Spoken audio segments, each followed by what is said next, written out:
Hey friends, today I am going to talk about how to make money and how I made $10,000 during the 2020 market crash. This video is definitely not about investing, and I will discuss about investing in another video. However, in this video, I am going to show you my personal investments from March 2020 when everything was falling apart and my portfolio from today, that is February 2021. And I will discuss one reason why I made money during the 2020 market crash. Before that, I want to talk about risk. We all know that $100 mean more to a poor person than to someone who is rich. Therefore, the value of anything in life is not based on price, but rather the utility it yields. The point I'm trying to drive home is that money and success are very subjective. A poor person generally obtains more utility than does a rich man from an equal gain. Therefore, the one thing that made me successful is understanding risk. Basically, people's inclination and attitude towards risk is not just based on personality, but also on circumstance. People generally tend to take more risk when they are faced with the prospect of heavy losses than they are faced with the prospect of sizable gains. So, during the crash last year, and just like every person vested in the market, I was facing losses. But instead of waiting out and seeing my losses grow, I was willing to take on more risks to convert my losses into gains. Therefore, decision making under risk is very important to understand. Basically, we as human beings are scared of what we don't understand, and that is precisely where our computer risk models fail. These events are sometimes called as black swan events, that is, unexpected and unpredictable rare events that have a huge impact, and people in general are very sensitive to such kinds of events. A lot of my friends were also very emotional when they looked at their portfolios when the market crashed last year. I think they didn't fully understand risk.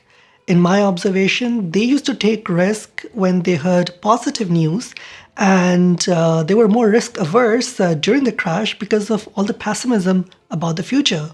Therefore, to make logical decisions, we need to separate ourselves from our emotions, or we need to understand how emotions incorporate into our decision-making process. We also need to understand that losses hurt more than gains please.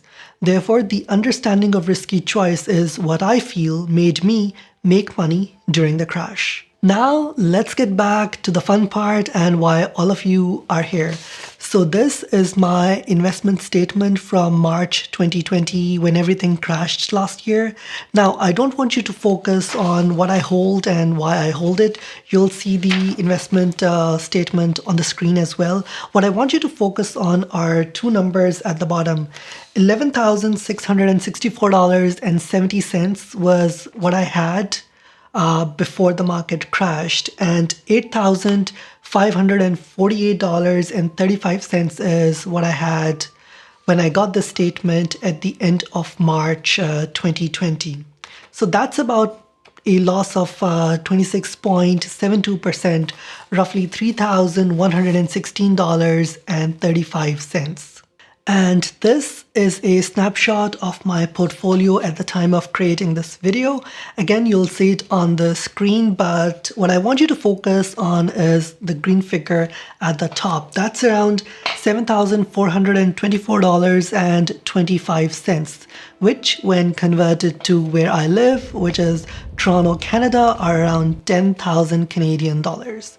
So basically, from facing a loss of 26.72%, I was able to make a gain of 40.62%. I am in no way understating strategy, but what I do want to emphasize is that understanding risky choice is a fundamental principle in the success of our decision-making process. My professor always used to tell me that whenever you evaluate the decisions you made, always consider the reflection effect, which is basically, would I have made the same decisions if my losses were replaced with gains? Let me know in the comments below how you fared in the 2020 crash and how you deal with a risky choice. I feel like we can learn a lot from each other. But for now, and just like all of you, I am focused on the future. And as Emily Dickinson said, time does go on.